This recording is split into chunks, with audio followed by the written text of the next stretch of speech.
Kechirasiz, prezident Zhao. Bugungi kechki ovqatni bezovta qilgan tartibsizlik uchun. Meni prezident deyish juda ham rasmiydir. Shunchaki meni qiyg'iy deb chaqiring. Va men umuman bezovtalikdan his qilmadim. Buning o'rniga kimningdir boshqa tomonini ko'rdim. Chenyunga qanchalik ko'p qarasam, u shunchalik qiziqroq bo'lib tuyulaveradi. U menga son-sanoqsiz syurprizlar olib kelishini his qilyapman.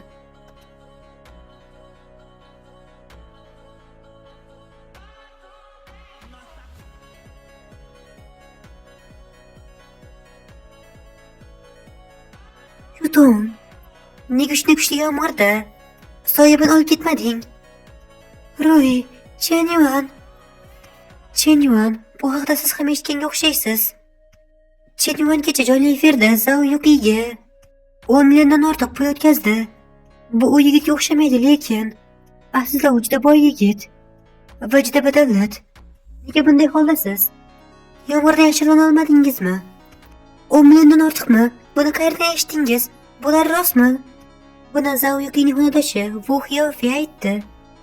Bu ham ayollar yotoqxonasida, qasam ichaman. Shunday joyda mish-mishlar juda tez tarqaladi.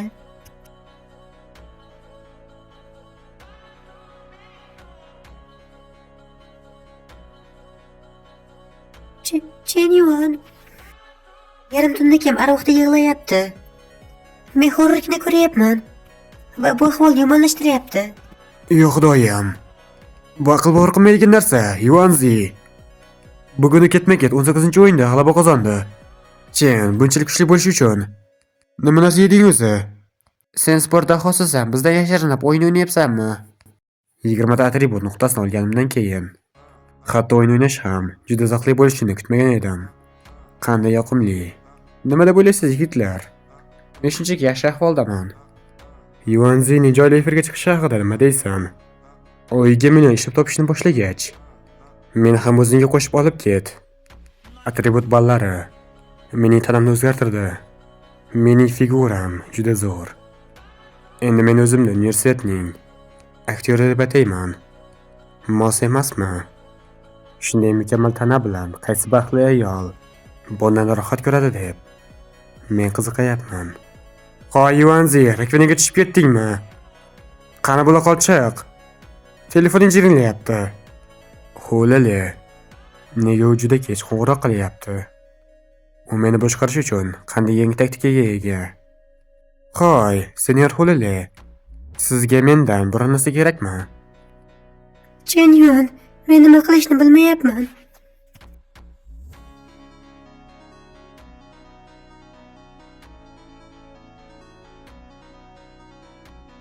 Chenyuan, men nima qilishni bilmayman.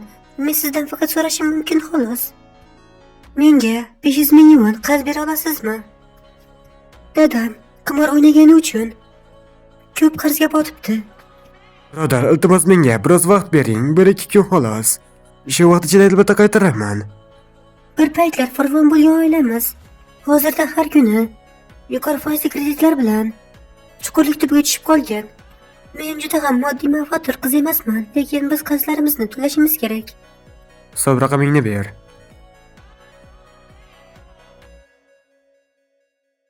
Hozir 1 daqiqa 6 2 2 5 3 9 Mijoz, sizning hisobingizga 5 million yuan tushdi.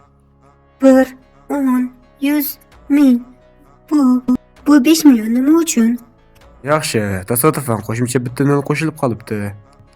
La'nati, nega menga baqiryapti? Xo'lalining yoqtirishi ko'payib bormoqda. Rahmat Chinaka, men sizga albatta qaytaraman. Xo'lalining hozirgi vaqtdagi yoqtirishi 94.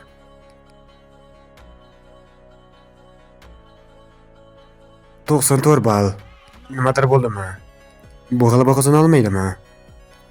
Shunchaki tan olishim kerakmi? Yo'q, o'z his-tuyg'ularini birinchi bo'lib oshkor qilgan kishi ko'pincha kamchilikka aylanadi. Birinchi bo'lib tan olgan kishi yutqazadi. Bu misoli jang san'ati kurashi.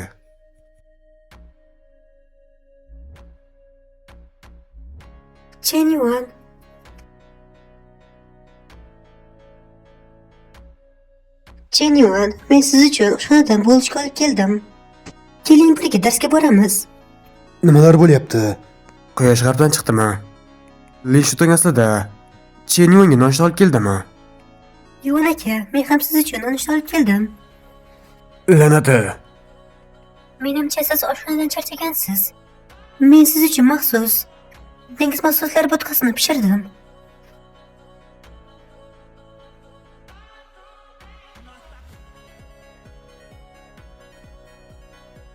Chen Yuan, Janursan, yana boshqasi keldi.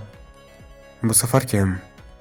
Chen Yuan, men siz uchun mol go'shti lag'monini olib keldim. Zhao Yuqi, u bu yerga qachon keldi?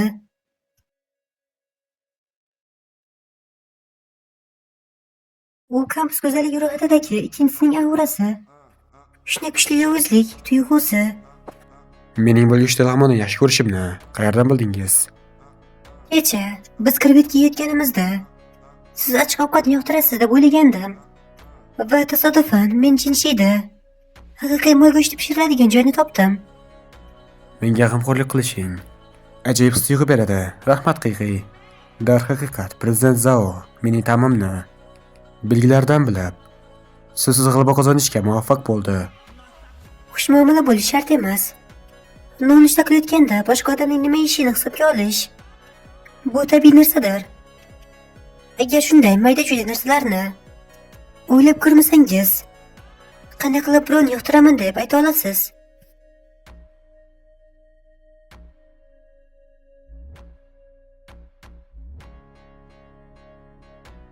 Darvoqe, men sizga o'z mentorchiligimni bildiradigan sovg'a ham bor.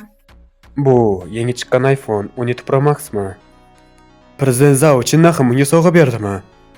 Axir bu telefon so'nggi model-ku. Uning sovg'alar olganini ko'rish biologik otamni yo'qotishdan ham og'riqliroq. Bu 10 ming yuandan ham oshadi. U chindan ham juda saxiymi? Ha, ko'p pul sarflash kerak emas edi. Bunga hojat yo'q edi. Lekin siz menga ko'proq pul sarfladingiz. Hozir menda ko'p pul bor, shunday emasmi?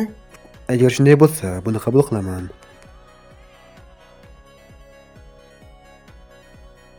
Chenimani qaytarib olish shunchalik qiyinmi? Bir necha kun va yana bir qiz Zhao Yuqi bor. Men xafa bo'ldim. Siz Lin Shutongsiz, to'g'rimi? Suhbatlashish uchun joy topaylik.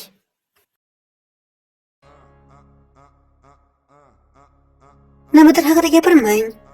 Nima uchun siz bilan gaplashishim kerak? Bularning barchasi siz tufayli. Albatta. Keling, ittifoq tuzish haqida gapiraylik. Qanaqa ittifoq? Umumiy dushmanimiz Zhao Yuqi bilan kurashish uchun ittifoq tuzish.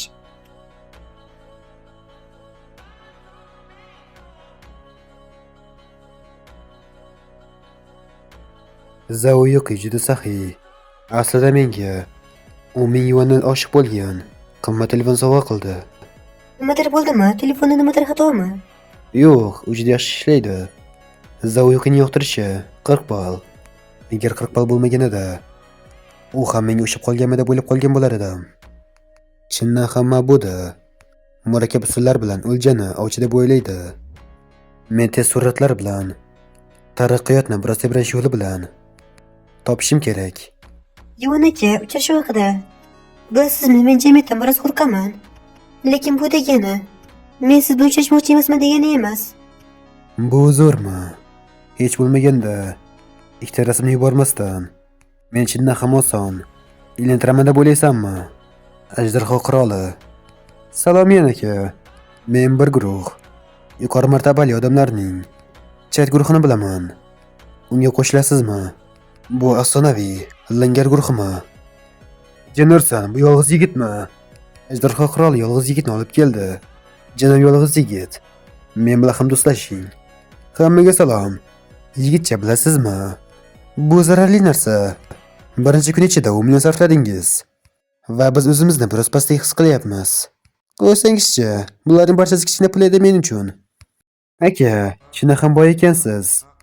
Shunday ekan mening biznesim uchun sarmoya kiritmaysizmi? Bu odamlar mening qobiliyatimni sinab ko'rishmoqchi. Qo'sh, men ular bilan bir o'ynab ko'raman. Janob, bilasizmi, mening bir sotilayotgan villam bor. uni sotib olmaysizmi?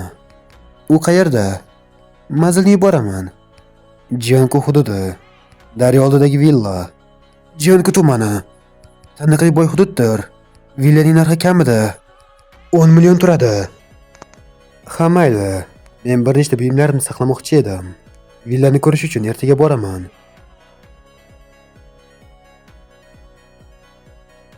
Nima bo'ldi? Bu yigit chindan ham sotib olishni o'ylayotganga o'xshaydi. Noto'g'ri taxmin qilgan bo'lishingiz mumkinmi? Ajdaho shohi. U firibgar emas.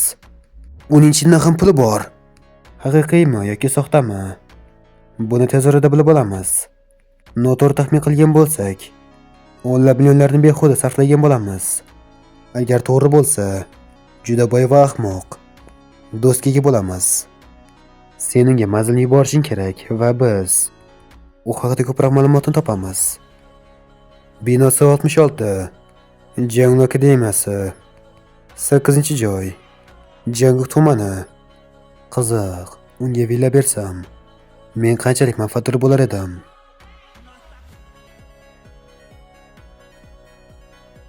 Chenyuan, nega meni bu yerga sirli ravishda olib kelding?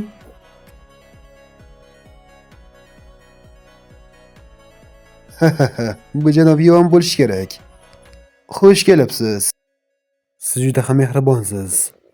Janob Yan oddiy ko'rinadi, lekin uning ayol hamrohi g'ayrioddiy temperamentga ega.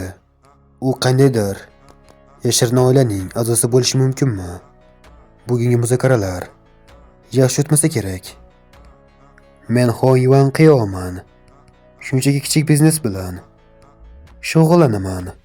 Yaqinda moliyaviy aylanma muammolari tufayli men istamay bu villani sotishga qaror qildim. Iltimos, ikkalangiz ham kiring. Janob, iltimos bir ko'ring. Ushbu villaning umumiy qurish maydoni 500 kvadrat metrni tashkil qiladi.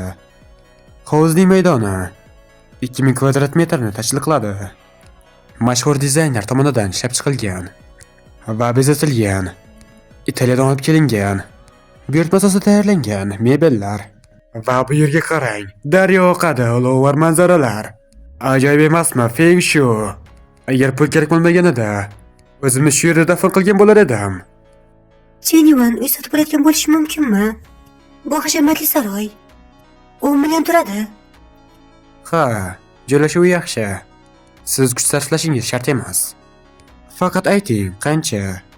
Janob Yan, men buni sizdan yashirmayman. Menga zudlik bilan pul kerak bo'lsa ham, siz kelishingizdan oldin bu yerga bir nechta guruhlar qiziqish bildirishgan. Bu uy uchun so'ragan narxim 50 million. Muzokaralar uchun joy qoldirib, men yuqoriroq narx taklif qilaman. Narxiga kelsak, men sizga o'rtacha baho beraman. 60 million. Xo'sh, qanday? Yo'q, xudoyim. Narx juda ham balandmi? Aristokratidan kimdir aldash oson emas. Atigi 60 million. Bu yaxshi. Bu ish beradi. Nima uchun bunday deyapti? U uchun uy sotib olish juda ham arzon narsami? Jinirsan, men 70 yoki 80 million aytishim kerak edi. Qiy, bu uyni sotib olishimiz kerak deb o'ylaysizmi? Ha, meni so'rayapsizmi? Yaxshi, sotib olish yoki olmaslik menga hech qanday aloqasi yo'q. Bu uyni men sizga berish uchun sotib olyapman. Bunday moliyaviy kuch va jasoratni savodsiz 60 million. Umid qilamanki, men hozir bu janobni so'zlarim bilan xafa qilmadim. 60 million savod sifatida. Chenyuanda shunchalik ko'p pul bormi? Agar saxiy bo'lsa ham chegara bo'lishi kerak. Bu juda ham botirilgan. 60 million, 60 dollar emas. Bu qandaydir dahshatli irodaga ega bo'lish kerak bo'lgan. O'yinmi?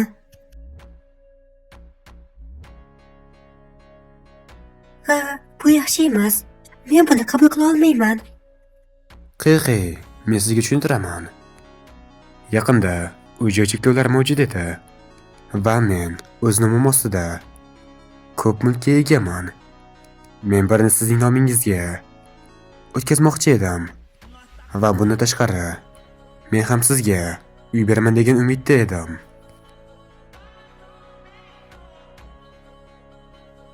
Lekin kuchimiz birlik egalari qonuniy ravishda er-xotin bo'lish kerak emasmi? Chenimaning menga nisbatan his-tuyg'ulari bormi? Munosabatlarimiz qanday? Meniki sizniki emasmi? Hech qanday farq yo'q. Zauyuqni yoqtirishi plison. Zauyuqni yoqtirishi plison. Zauyuqni yoqtirishi plison. Zauyuqni hozir yoqtirishi plison. Mening aktyorlik mahoratim yana yaxshilanmoqda. Kino sanoati menga Oskar qarzdor.